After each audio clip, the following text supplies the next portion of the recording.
Terambil dari Kolose 3. Tiga ayat 1 sampai ayat yang ketiga.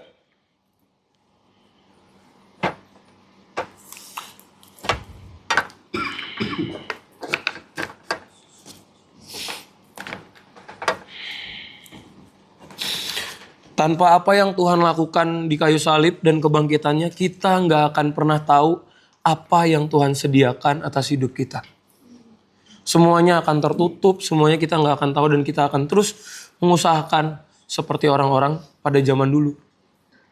Tapi karena Kristus sudah mati dan dia nggak cuma mati, tapi dia bangkit.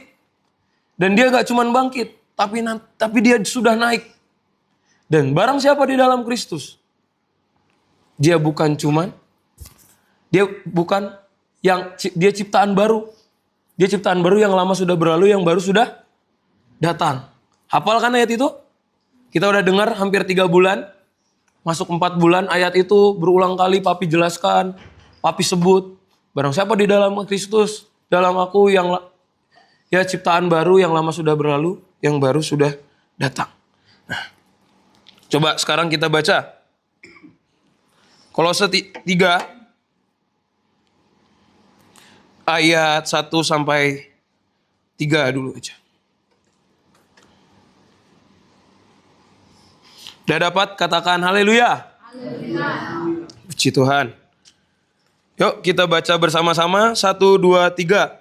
Karena itu kalau kamu dibangkitkan bersama dengan Kristus, carilah perkara yang di atas, di mana Kristus ada, duduk di sebelah kanan Allah. Pikirkanlah perkara yang di atas, bukan yang di bumi. Sebab kamu telah mati dan hidup kamu sembunyi Kristus dalam Allah. Amin. Kolose 3, tak catat sih. Kolose 3 ayat 1 sampai 3. Di sini dijelaskan apa?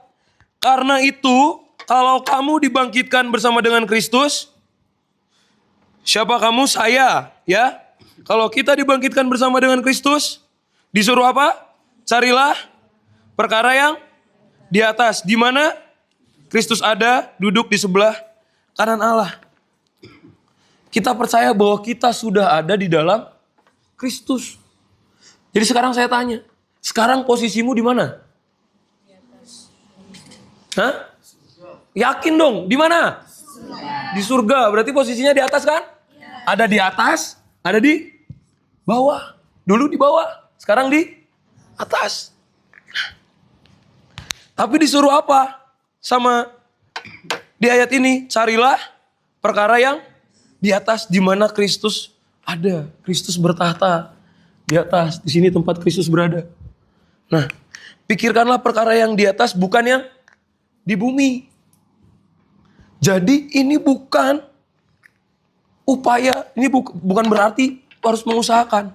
Tapi ini harus kamu yang melakukan karena kamu sudah tahu kebenaran. Bukan kamu minta untuk diangkat karena kamu sudah ada di sini. Bukan berarti pikiran kamu udah di sini juga. Tapi Tuhan bilang apa? Lewat pewahyuan kepada Paulus bilang, carilah perkara yang di atas. Berarti harus ada yang kamu lakukan. Supaya apa? Supaya kamu tahu apa yang ada di sini. Perkara yang di atas apa? Yang ada di surga. Coba buka. Perkara yang di atas. Itu tempat posisi kita. Posisi kita di mana? Di situ. Rohani, secara rohani posisi kita di situ. Walaupun tubuh kita masih di bumi. Tapi posisi kita di situ. Perkaranya, kemarin every spiritual blessing, heavenly realm. Nah, semua ada di sini. Perkara di atas. Kita harus mencari, bukan yang di bawah. Coba buka sama-sama. Ada peran kita untuk mencari. Itu. Roma 14 ayat 17. Tapi jangan diabaikan yang Kolose 3-nya.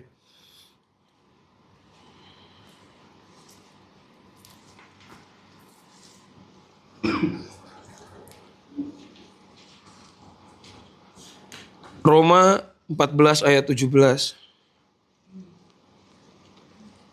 Kamu harus tahu ini, jangan sampai kita di sini nggak ngajarin kamu teologi kesuksesan yang kemarin Kak Debbie bilang. Bahwa kamu ikut Tuhan, sukses, berhasil, orientasinya sama duit. Tuhan menyediakan otakmu jadinya duit semua. Jadinya berdoa, otaknya nggak cari Tuhan, hatinya nggak cari Tuhan, tapi cari duit. Masalahnya itu bukan tentang kerajaan surga. Coba baca Roma berapa tadi? 14 ayat 17. Bukan berarti Tuhan gak ngasih duit. Tapi orientasinya harus diperbaiki. Ini yang Tuhan kasih. Roma 14 ayat 17. Bilang sama-sama yuk, baca sama-sama. 1, 2, 3. Sebab kerajaan Allah bukan soal minuman, tetapi soal kebenaran. Kebenaran, damai sejahtera, kebenaran, damai sejahtera, sukacita oleh Roh Kudus. Bukan tentang makan dan minum. Artinya apa? Bukan tentang yang kelihatan.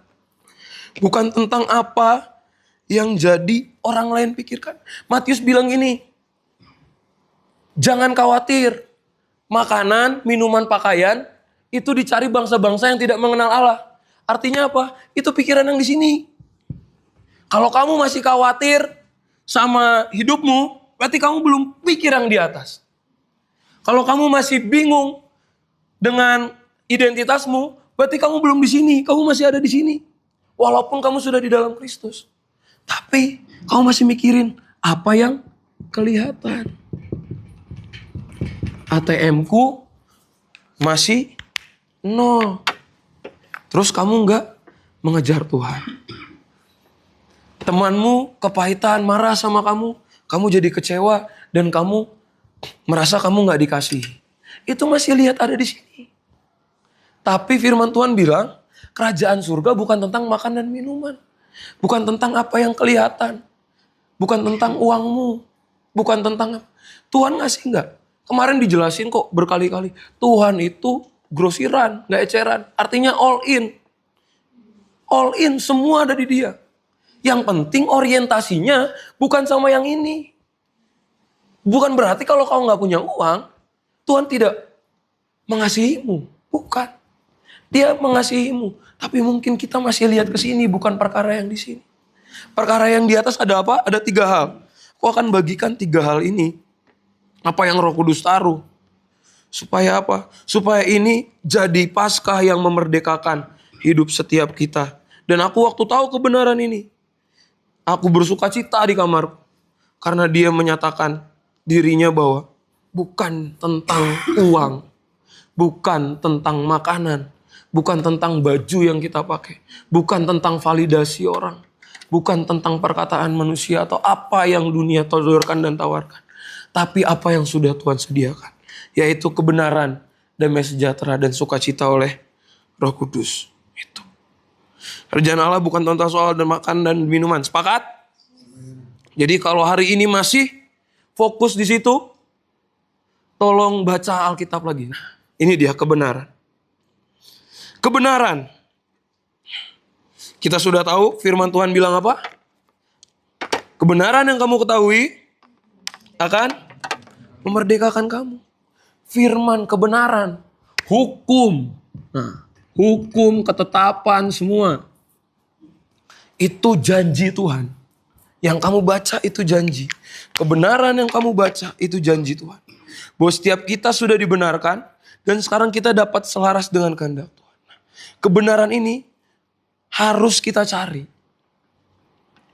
Dari mana? Dari setiap firman yang kita pegang masing-masing. Coba lihat Alkitabmu semua. Lihat, itu kebenaran, kasih tahu. Kebenaran. Itu kebenaran Tuhan. Kalau kemarin KOC bilang boroskan waktu. Selama ini kamu boros waktu di mana?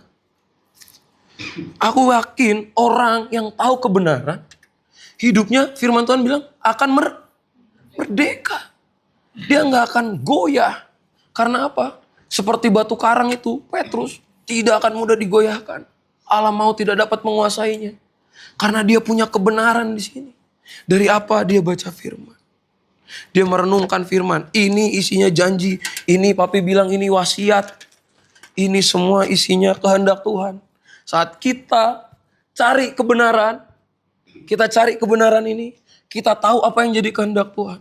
Jadi, terus Kak, berarti kita nggak usah berdoa minta uang. Enggak. Bukan itu maksudnya. Tapi kalau kamu tahu kehendak Tuhan, Tuhan menyediakan, kamu bisa deklarasi dengan kebenaran itu. Dia Tuhan yang tidak berubah dari dulu, sekarang, selamanya. Amin. Menurutmu Tuhan Tuhan berkehendak untuk menyembuhkan orang sakit? Yes. Kenapa kamu bisa bicara iya? Karena apa? Karena firman kan? Kehendaknya bilang, seluruh kitab Injil menulis bahwa semua orang sakit yang ketemu Yesus sembuh. Kita bisa tahu dia menyembuhkan orang sakit. Kalau sekarang dia berhenti menyembuhkan orang sakit, berarti dia berhenti jadi Tuhan. Tapi kebenaran bilang tidak. Makanya kebenaran yang kita tahu, kamu bisa seperti yang kemarin Kak Dewi jelaskan, bahwa kamu berangkat selain dari posisi kamu tahu apa yang jadi kehendak Tuhan atas hidupmu. Tidak goyah, tidak bimbang. Kalau masih bimbang berarti belum ada kebenaran yang tinggal. Dasar itu belum kuat di hati kita. Kalau masih khawatir, masih bimbang, aduh aku besok pakai apa? Nah itu kan berarti masih lihat ke belakang kan? Masih lihat ke belakang belum dengan apa yang Tuhan sediakan. Karena masih belum tahu kebenaran. Harus lihat itu. Jadi waktu membaca firman dan itu bicara atas hidup kita, kita bisa dengan iman mengklaim bahwa Tuhan sudah melakukan, bahkan sudah melakukan semuanya untuk kita. Kita bisa tahu Tuhan sudah melakukan semua dari sini. Gak cuman kalau informasi dari orang, menurutku itu tidak valid. Karena kamu tidak menyelidiki, mencari kebenaran. Kan disuruh cari kan, menyelidiki kemuliaan Tuhan, menutupi sesuatu. Kemudian raja-raja menyelidiki. Kamu harus cari kebenaran. Firman. Baca. Firman itu. Firman Tuhan itu dibaca. Kalau kamu datang ke tempat kami di kos. Nah ini kesaksian lagi. Tanya kakak-kakak kamu yang tinggal di kos. Satu ayat, satu rema. Nah, iya. Supaya apa? Supaya kebenaran itu tinggal. Dan kita menyelidiki. Bukan dipaksa. Tuhan bersedia, bukan cuman mampu. Bersedia melimpahkan semuanya. Gak cuman mampu. Dia always melakukan semuanya, bersedia. Tapi kita yang kadang gak menyelidiki. Semua udah, tapi kan disuruh cari. Kita disuruh cari kebenaran ini. Kita harus baca, renungkan. Janji Tuhan apa atas hidupmu. Apa yang Tuhan katakan atas hidup kita. Apa yang Tuhan sediakan atas hidup kita. Cuman ada di dalam firman. Penghalangnya adalah familiar spirit. Kita terbiasa. Kita merasa, baca banyak. Juga gak dapat rema. Jadi gak usah baca lah. Baca sedikit aja yang penting baca. Enggak. Cari itu sampai dapat. Amin. Cari itu sampai dia nyingkapin sesuatu. Sampai dia ngomong. Sampai itu terukir di hatimu. Sampai itu memerdekakan hidupmu. Sampai kamu ngerti, oh ini. Oh iya. Sampai kamu tahu kalau Tuhan menyediakan atas hidupmu. Kamu dapat kebenaran. Kebenaran itu bicara tentang Kristus. Kamu dapat Kristus, kamu dapat semuanya. Amin. Itu. Yang penting kita cari itu. Firman, kebenaran, kerajaan Allah. Carilah dahulu kerajaan Allah dan kebenarannya. Maka semua kan dilimpahkan kepadamu. Kita dapat kebenaran. Kita lagi hidup di sini sebenarnya. Di atas. Kita hidup di mana tempat Allah berada. Kita memerintah bersama Allah. Tapi kalau kamu gak tahu hakmu sebagai orang yang memerintah bersama dengan Tuhan, kamu juga gak akan terjadi apa-apa di hidup kita. Firman bisa memerdekakan. Kalau masih ada ikatan di hidupmu, kamu cukup sebenarnya baca firman. Baca firman berulang-ulang. Baca tentang apa yang terjadi, kisah-kisah tentang melepaskan, tentang kesembuhan. Pasti percaya sembuh. Firman Tuhan bilang kan, firmannya disampaikan, maka kesembuhan terjadi. Tanpa ada sesuatu yang dilakukan oleh usaha manusia. Cuman firman disampaikan, kebenaran diberitakan, maka sesuatu terjadi. Asalkan kita terima itu, cari. Bukan tentang ini terlalu receh buat Tuhan. Ini terlalu simple. Di sini ada semuanya. Di sini ada semuanya. Ada apa yang kamu butuhkan. Apa yang kamu rindukan. Apa yang selama ini. Kebenaran akan membawa kita juga selaras dengan kehendak Tuhan. Jadi waktu kamu beriman, kamu berdoa, kamu mendeklarasikan. Bukan berdasarkan keinginanmu. Kalau berdasarkan keinginanmu, namanya mengimani. Bukan beriman.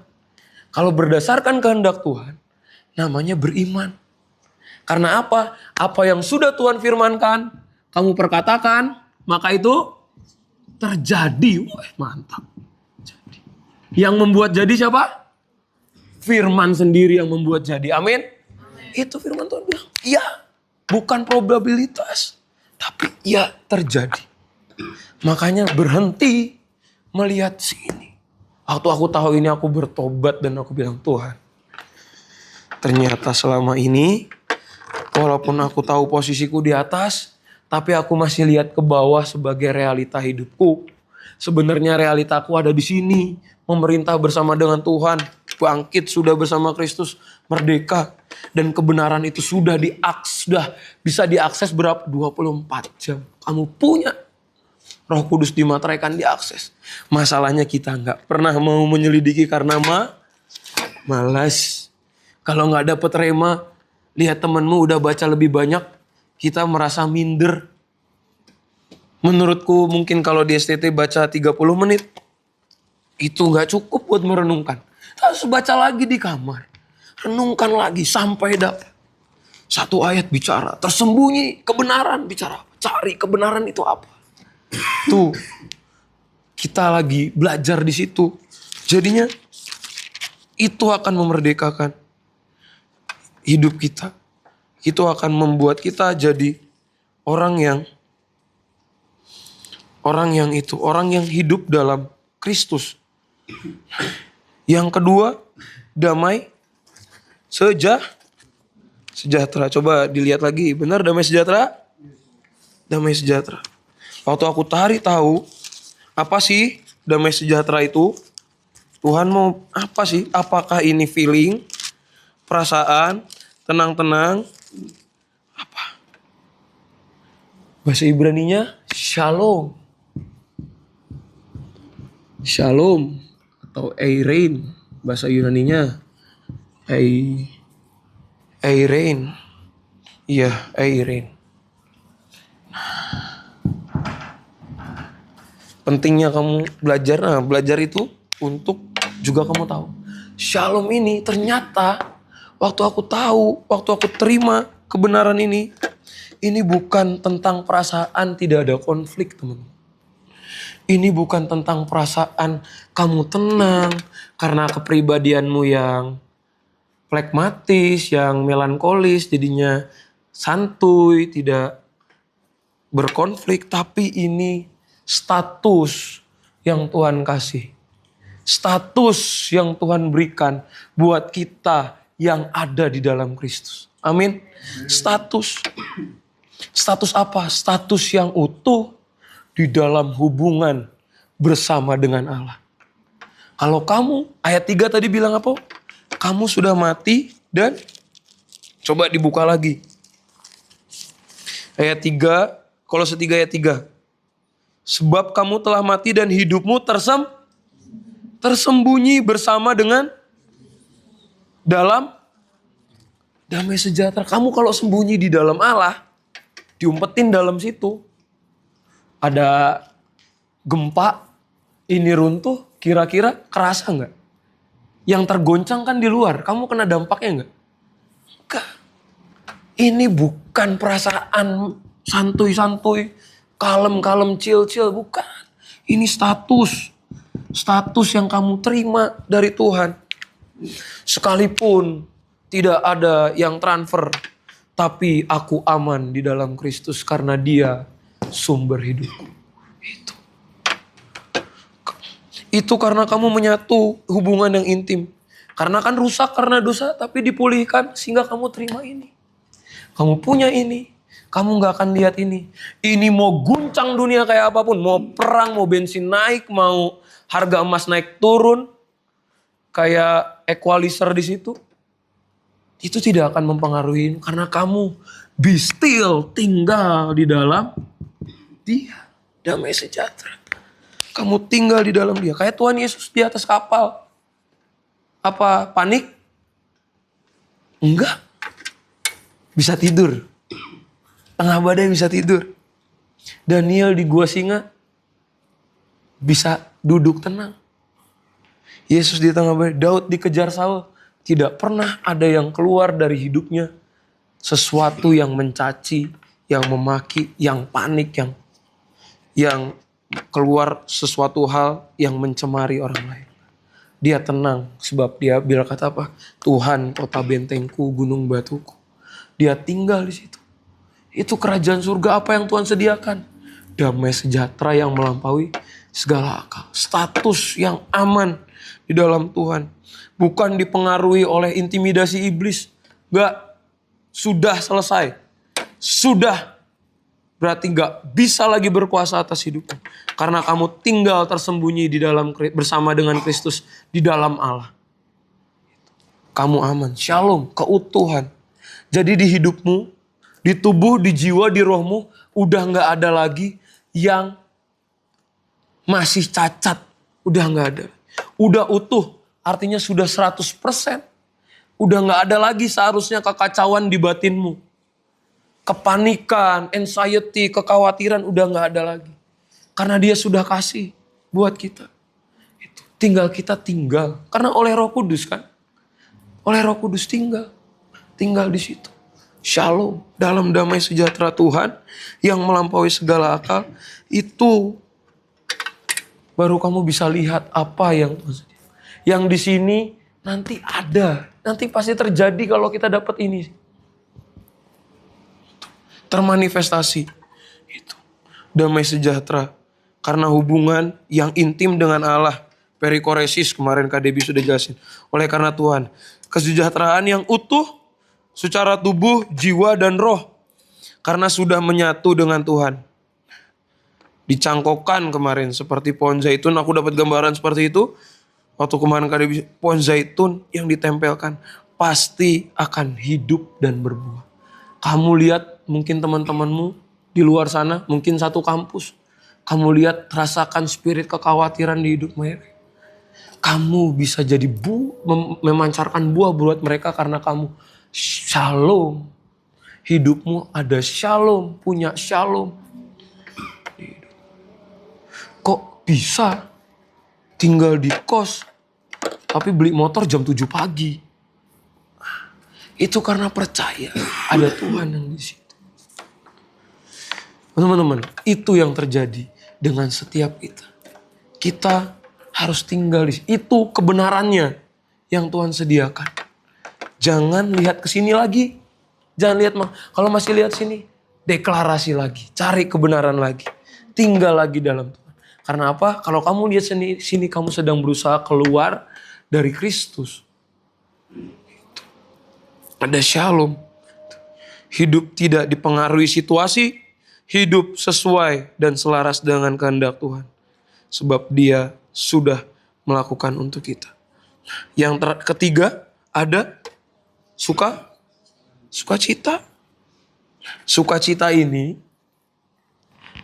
sekali lagi bukan perasaan. Happy bukan perasaan lagi. Tapi ini kabar kemenangan. Kamu tahu kabar kemenangan? Kamu senang? Apa kamu sedih?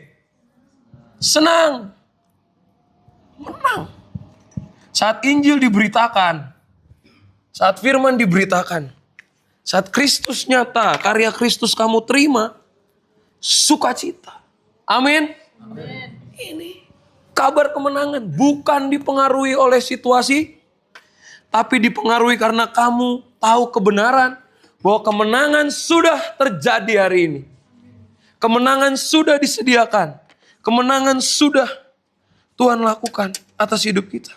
Kamu tinggal ambil. Kamu menang atas apa? Menang atas sakit penyakit. Menang atas kutuk. Menang atas apa lagi? Kemiskinan. Menang atas apa lagi? Masalah. Menang atas apa? Kebodohan. Semua di dalam segala sesuatu.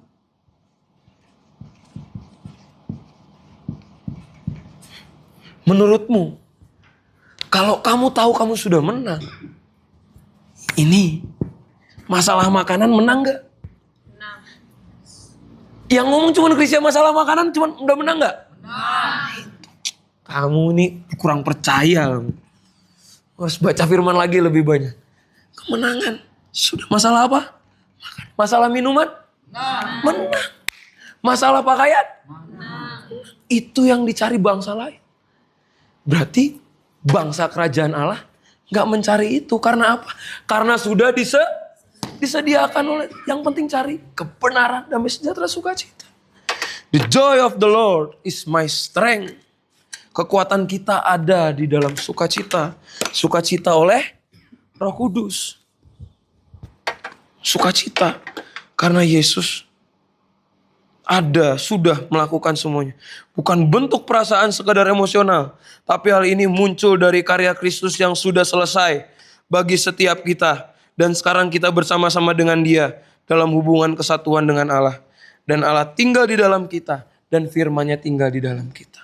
Berarti ada sukacita yang ada di dalam sini yang Tuhan kasih. Ada kemenangan, kabar sukacita kemenangan.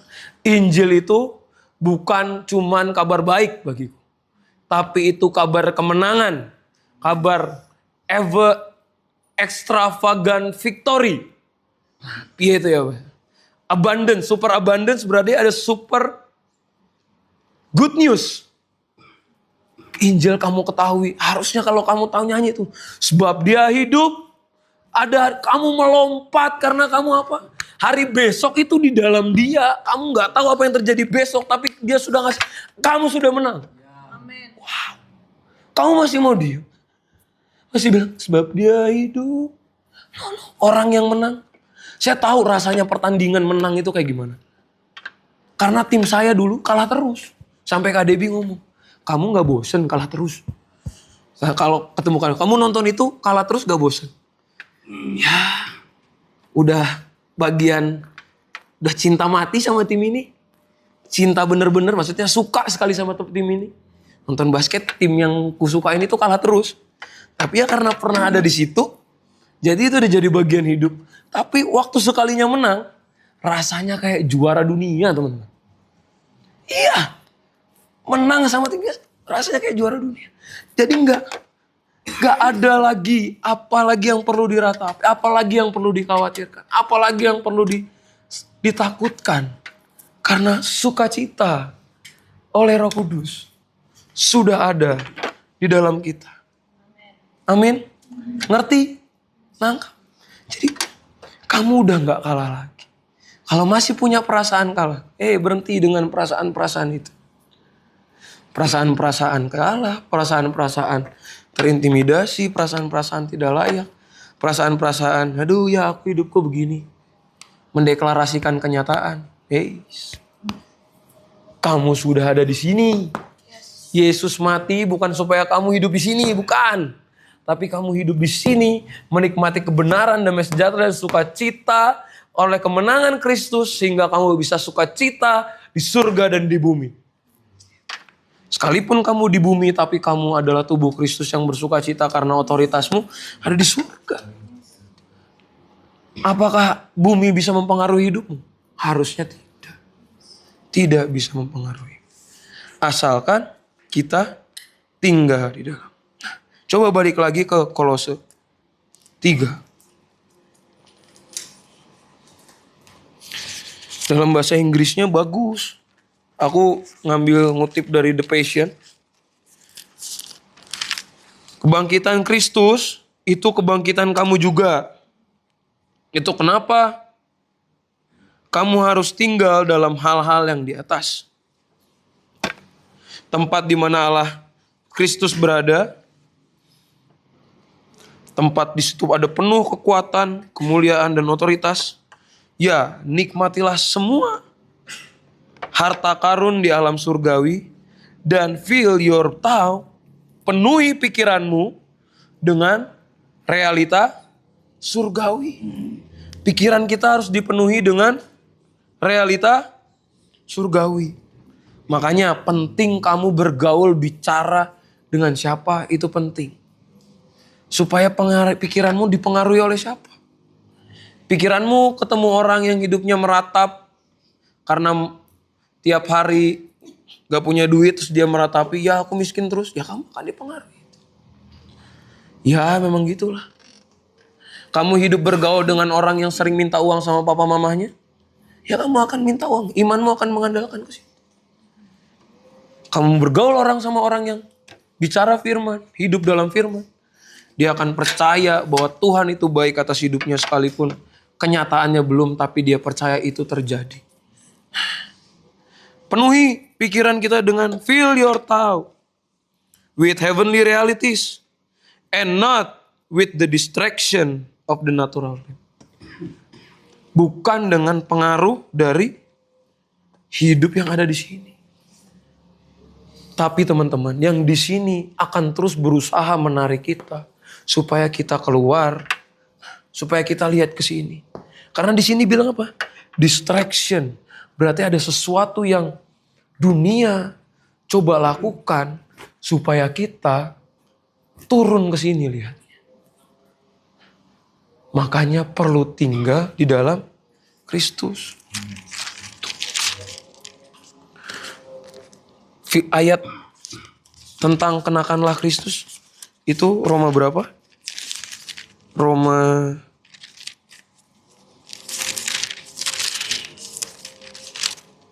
Roma 13 ayat 14. Yuk coba, ini ayat terakhir. Supaya apa? Supaya kita gak terpengaruh di sini. Aku percaya kalau bapak mamaku di tempat ini hidupnya, dia tinggal di gunung tapi bisa jalan-jalan ke Inggris karena hidupnya di sini. Bukan mencari uang, tapi mencari kebenaran, damai sejahtera dan sukacita. Dan kita sebagai anak-anaknya juga perlu mengalami ini, harus mengalami. Kalau Bapak kita, Tuhan Yesus menyediakan, kalau kita sulit melihat itu, lihat apa yang sedang terjadi dengan papi mami kita. Tinggal di sini, tapi mengalami seluruh kerajaan Allah. Dan kita juga harus mengalami, karena kita tinggal dalam Kristus. Coba buka Roma 13 ayat 14. Coba dibaca sama-sama. 1, 2, 3. Tetapi sebagai perlengkapan senjata terang, dan janganlah merawat tubuhmu untuk memuaskan keinginannya. Tubuh kita karena masih pakai tubuh natural, berusaha untuk fokus ke sini. Karena ini alamnya, tubuh ini. Alamnya di sini, bukan di sini. One day waktu Tuhan menyatakan kemuliaannya, kalau 3 ayat 4, tubuh kita nggak akan fokus ke sini. Karena kita sudah pakai tubuh kemuliaan dan akan isi. Tapi roh kita sudah di sini. Harusnya roh kita mempengaruhi jiwa dan tubuh kita untuk tinggal di sini. Makanya itu kita perlu kenakan Kristus. Kalau kamu punya Alkitab yang The Passion, coba kamu lihat itu The Passion, dia bicara apa. Bukan The Passion, Amplify. Nah, aplikasinya kamu mesti download nih, aplikasi Alkitab ini cukup bagus. Amplified, not even think about Glastify. Saya sebentar ya. Catatannya ini saya cari dulu.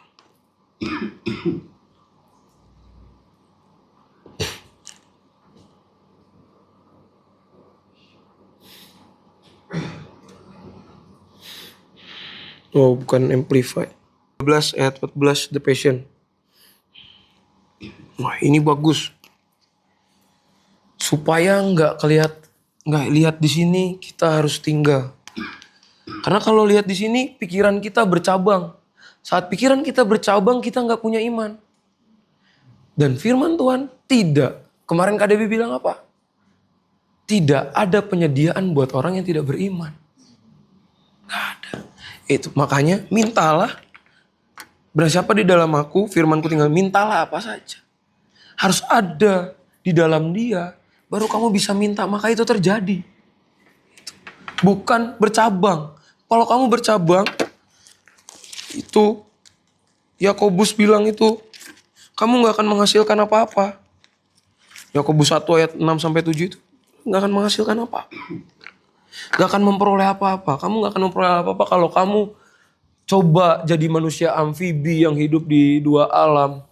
Alam surgawi dan alam melihat dari realita itu. Kamu gak akan terjadi apa-apa. Itu namanya roh ketidakpercayaan.